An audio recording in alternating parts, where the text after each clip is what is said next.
السلام علیکم ورحمۃ اللہ وبرکاتہ۔ پیارے دوستو، ہم امید کرتے ہیں آپ خیریت سے ہوں گے۔ دوستو، رمضان کا مہینہ شروع ہونے کے ساتھ ہی موسم گرما کا آغاز بھی ہو چکا ہے اور بیشتر علاقوں میں درجہ حرارت آئے دن بڑھ رہا ہے۔ ایسے میں مسلمانوں کے لیے سب سے بڑا چیلنج یہ ہے کہ جسم میں پانی کی کمی نہ ہونے دیں تاکہ وہ تندرستی کے ساتھ اس مہینے میں عبادت کر سکیں۔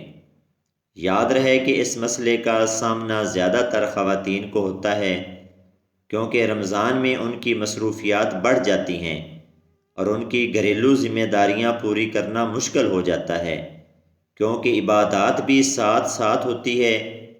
دوستو، ماہرین کا کہنا ہے کہ گرمی کے موسم میں روزمرہ کی وجہ سے جسم میں پانی کی کمی واقع ہو سکتی ہے۔ اس لیے چاہیے کہ سحر و افطار میں پانی کی مقدار بڑھا دی جائے۔ یاد رہے کہ سحر و افطار میں عموماً ایسی غذائیں استعمال کی جاتی ہیں جن کی وجہ سے دن بھر پیاس محسوس ہوتی رہتی ہے۔ آج کی ویڈیو میں ہم آپ کو ایک ایسی غذا کے بارے میں بتانے جا رہے ہیں کہ جس کو اگر سحری میں استعمال کیا جائے تو دن بھر پیاس کی شدت میں خاطر خواہ کمی آ سکتی ہے، اور اس کے علاوہ بھی اس غذا کو سحری میں کھانے کے بڑے فوائد اور اس کے فوائد کیا ہیں، اس حوالے سے ہم آپ کو تفصیل سے بتائیں گے۔ لیکن دوستو، اس سے پہلے کہ آپ کو ان تفصیلات سے آگاہ کیا جائے، آپ سے گزارش ہے کہ ہمارے چینل کو سبسکرائب کر لیں اور گھنٹی کا بٹن بھی دبا دیں تاکہ آنے والی ویڈیوز بھی آپ کو نوٹیفیکیشن کے ذریعے ملتی رہیں۔ دوستو، یاد رہے کہ دودھ ہمارے آقا حضرت محمد صلی اللہ علیہ وآلہ وسلم کی پسندیدہ غذا رہی ہے۔ آپ صلی اللہ علیہ وآلہ وسلم دودھ کو بہت زیادہ پسند فرماتے تھے۔ آپ صلی اللہ علیہ وآلہ وسلم اکثر بکری یا گائے کا دودھ پسند فرماتے۔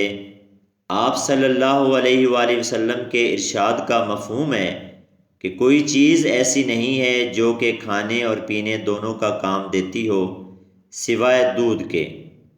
حضرت صہیب رضی اللہ تعالی عنہ سے روایت ہے کہ آپ صلی اللہ علیہ وآلہ وسلم نے ارشاد فرمایا کہ تم لوگ گائے کے دودھ کو اپنے لیے لازم قرار دو، کیونکہ اس میں تمہارے لیے شفا ہے اور اس کا گھی دوا ہے۔ تو دوستو، معلوم ہوا کہ دودھ اور دودھ سے تیار کی گئی تمام اشیاء ہمارے لیے بہت ہی زیادہ مفید ہے، اور آج ہم جس غذا کے بارے میں آپ کو بتانے والے ہیں یہ غذا بھی دودھ ہی سے تیار کردہ ایک غذا ہے، اور یہ غذا ہے دہی۔ یاد رہے کہ گرمی کے موسم میں پورا دن بغیر پانی کے گزارنا اور روزہ مکمل کرنا یہ صرف اللہ کی دی ہوئی ہمت سے ہی ممکن ہے۔ البتہ بحیثیت انسان ہمارا فرض ہے کہ ایسی تدابیر اختیار کریں اور ایسی غذاؤں کا استعمال کریں جو ہمارے جسم میں پانی کی کمی نہ ہونے دیں اور ہماری پیاس کی شدت کو کم کریں۔ تو اس حوالے سے آپ کو ماہرین کی تحقیقات کے پیش نظر یہ بات بتانے جا رہے ہیں کہ دہی کو اگر سحری میں استعمال کر لیا جائے تو اس کا آپ کو کیا فائدہ ہوتا ہے۔ یاد رہے کہ دہی کی تھوڑی سی مقدار میں ایسی کئی اقسام کے غذائی اجزاء ہوتے ہیں جو انسان کے لیے انتہائی ضروری ہیں۔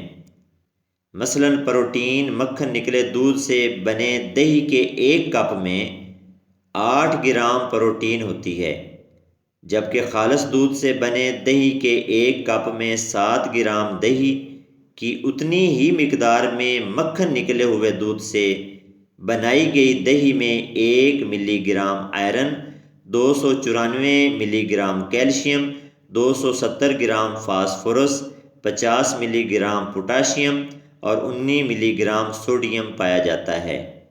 اس کے علاوہ وٹامن اے اور انٹرنیشنل یونٹ وٹامن بی 2 ملی گرام اور وٹامن سی کی 2 ملی گرام پایا جاتا ہے۔ دوستو، اس گفتگو سے آپ کو دہی کی افادیت کا اندازہ ہوا ہوگا۔ چلیے اب آپ کو بتاتے ہیں کہ دہی کا استعمال سحری میں کرنے سے کیا فوائد حاصل ہوتے ہیں۔ یاد رہے کہ دہی کی خاصیت ہے کہ یہ نظام ہاضمہ کو بہتر بناتا ہے۔ دہی میں ایک خاص چیز وہ بائیوٹک شامل ہوتا ہے جس کے بارے میں شاید آپ نے کسی نیوٹریشن سے سنا بھی ہو۔ ماہرین کے مطابق دہی میں شامل یہ جو غذا کو زیادہ بہتر طریقے سے ہضم ہونے میں مدد دیتا ہے، جس کی وجہ سے معدے پر بوجھ نہیں ہوتا اور نہ ہی پیٹ میں گیس ہوتی ہے۔ اکثر لوگوں کو رمضان میں یہ شکایت ہوتی ہے کہ معدے پر بوجھ ہو جاتا ہے، گیسٹرک کی شکایت۔ تو اس مسئلے کے حل کے لیے آپ سحری میں تھوڑا سا دہی استعمال کر لیں، انشاءاللہ نظام ہضم بھی بہتر ہوگا اور ان مسائل سے چھٹکارا بھی ملے گا۔ دوستو، دہی کو سحری میں استعمال کرنے کا دوسرا بڑا فائدہ یہ ہے کہ یہ پیاس کی شدت کو کم کرتا ہے۔ سحری میں دہی کے ساتھ دہی استعمال کرنے کو اگر آپ اپنا معمول بنا لیں تو اس کا یہ فائدہ ہوگا کہ آپ کو پیاس نہیں لگے گی، چونکہ اب موسم گرم ہو چکا ہے اور پیاس کی وجہ سے بعض اوقات روزہ مشکل ہو جاتا ہے۔ اس لیے دہی کا استعمال ضرور کیا کریں تاکہ آپ کا روزہ اچھا گزرے، اچھے طریقے سے اپنا وقت عبادت میں گزار سکیں، بجائے اس کے کہ پیاس کی وجہ سے نڈھال ہو کر۔ تو دوستو، ان فوائد کے پیش نظر چاہیے کہ سحری میں دہی کا استعمال ضرور کیا جائے تاکہ دن بھر کی پیاس سے بچا جا سکے۔ یاد رہے کہ دہی آج سے نہیں بلکہ صدیوں سے مقبول غذا ہے۔ ایک زمانہ تھا جب فرانس میں دہی کو حیات جاوداں کا نام دیا جاتا تھا اور یہ عقیدہ ابھی تک رائج ہے۔ دہی سے فرانس میں علاج بھی کیا جاتا تھا۔ 1700 میں فرانس کا بادشاہ ایک ایسی بیماری میں مبتلا ہوا کہ جب کوئی علاج کارگر نہیں ہوا اور بادشاہ سوکھ کر کانٹا ہو گیا تو اس کے علاج کے لیے یونانی معالج کو بلایا گیا۔ اس نے بادشاہ کو صرف دہی کا استعمال کرایا اور بادشاہ صحت یاب ہو گیا۔ فرانس ہی کے ایک پروفیسر لکھتے ہیں کہ دہی درازی عمر کی چابی ہے۔ اس کے استعمال سے نہ صرف انسان بہت سی بیماریوں سے محفوظ رہتا ہے بلکہ عمر بھی طویل پاتا ہے۔ تو دوستو، معلوم ہوا کہ دہی کے اندر انسانی صحت کے بہت سے راز چھپے ہیں، اس لیے اس کا استعمال سحری اور رمضان میں بھی لازمی کیا جائے، اور ویسے بھی اپنے معمول میں اس مفید غذا کو شامل کرنا چاہیے۔ آپ نے دہی کی افادیت کے بارے میں جانا، یہاں پر آپ کو چند مزید غذاؤں کے بارے میں بتاتے ہیں جن کا استعمال سحری میں مفید ثابت ہو سکتا ہے۔ اگر آپ کو دہی میسر نہ ہو تو 1 کپ دودھ میں 1 کپ پانی ملا کر پی لیں۔ اس کے پینے سے نہ صرف پورے دن کے لیے توانائی حاصل ہوگی بلکہ پیاس بھی نہیں لگے گی۔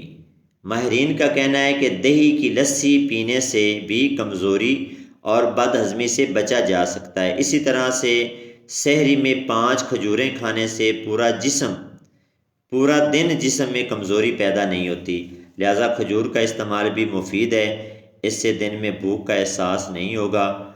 تازہ پھلوں اور جوس کا استعمال ضرور کریں، اس سے بھی پیاس میں کمی واقع ہوتی ہے، اور روٹی کے ساتھ دال یا کم روغن والا سالن کھانے کو ترجیح دیں۔ دوستو، یاد رہے کہ صحت مند روزے کے لیے بھرپور سحری ضروری ہے، لیکن جتنا ممکن ہو پراٹھے، روغنی اور تیز مرچ مسالے والے کھانوں سے پرہیز کریں۔ دوستو، یاد رہے کہ پروٹین صحت کے معاملے میں ایک ایسا جز ہے جو زیادہ دیر تک آپ کو سیر رکھتا ہے اور بھوک نہیں لگتی، اور پروٹین میں چربی کے مقابلے میں کیلوریز کم ہوتا ہے، اس لیے نشاط دار غذا کے مقابلے میں ہضم ہونے میں زیادہ وقت، زیادہ دیر تک سیر رکھتا ہے۔ حقیقی پروٹین حاصل کرنے کے لیے سحری میں انڈے، مچھلی، مرغی کا گوشت، یونانی دہی، سویابین اور دلیا استعمال کریں۔ ان میں جو چیز آپ کی طبیعت کے موافق ہو وہ استعمال کریں۔ اس طرح پانی کا زیادہ استعمال مفید ہے، تاہم کھانے کی ایسی چیزیں جو اپنے اندر صحت مند پانی رکھتی ہے جیسے کھیرا، ٹماٹر، پالک اور سنترے وغیرہ بھی اپنی خوراک میں شامل کریں۔ چینی کے بغیر جوسز اور استعمال کریں جس میں آخری لمحے میں پانی ملایا گیا ہو، اس کے بعد مناسب اشیاء کھائیں۔ اسی طرح دیر تک بھوک آپ سے دور رہے گی۔ کافی سے دور رہیں کیونکہ یہ پانی کی کمی کے عمل کو تیز کر سکتی ہے۔ دوستو، جن کھانوں میں نمک زیادہ ہوتا ہے اور وہ پروسیسڈ گوشت پر مشتمل ہوتے ہیں، وہ جسم میں سوڈیم کا توازن بگاڑ سکتے ہیں۔ ان سے بچیں کیونکہ ان سے زیادہ پیاس لگتی ہے۔ دوستو اگر میں ایک تجویز یہ بھی سنتے جائیں کہ جب آپ نے سحری کا کھانا کھا لیا اور نماز پڑھ لی تو پھر کوشش کریں کہ چند گھنٹوں کے لیے بستر میں چلے جائیں۔ یہ آپ کے کام کی نوعیت اور لائف سٹائل پر منحصر ہے، لیکن کچھ مزید گھنٹوں کا آرام کیلوریز چلنے کے عمل کو کم کر سکتا ہے۔ وہ آنے والے مشکل دن اور بھوک کے مقابلے میں تر و تازہ رکھ سکتا ہے۔ امید ہے کہ یہ تجاویز آپ کو فائدہ دیں گی۔ تدابیر پر خود بھی عمل کریں اور آج کے اس ویڈیو کو اپنے دوستوں کے ساتھ زیادہ سے زیادہ شیئر کریں تاکہ وہ بھی دہی کی افادیت سے آگاہ ہو سکیں اور اس کے استعمال سے اپنے روزوں کو بہتر طریقے سے گزار سکیں۔